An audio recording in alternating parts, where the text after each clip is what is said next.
नवरा बायकोच्या डिवोर्स नंतर दोघंही कोर्टाच्या बाहेर येतात. नवरा रिक्षामध्ये बसतो आणि जायला लागतो, पण बायको सुद्धा येतील त्याच रिक्षामध्ये बसते.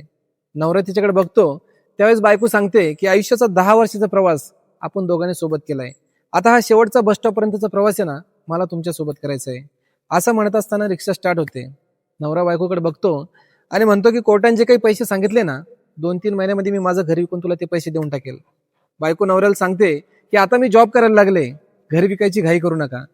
त्यावेळेस नवरा सांगतो की घर आहे ना मी तुझ्यासाठी बनवलं होतं, जर आयुष्यात तूच राहिली नाही ना, त्या घराचं मी काय करू, आणि तसं पण तुला ते पैसे कामा येतील.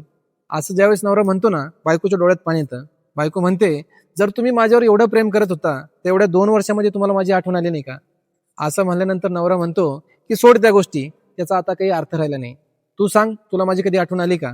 त्यावेळेस बायको सांगते, ज्यावेळेस मी तुमच्या हातावरती डोकं ठेवून झोपायचे ना, तशी शांत झोप आहे ना, एवढ्या 2 वर्षात मला कधीच लागली नाही. असं म्हणल्यानंतर मित्रांनो बस स्टॉप येऊन जातं. बायको रडत असते.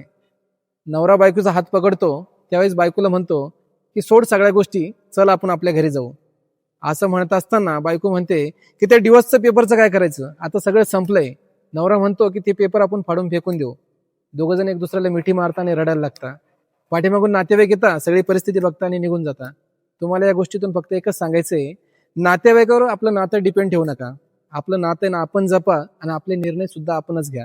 बाकी सहमत असाल तर नक्की व्हिडिओ शेअर करा.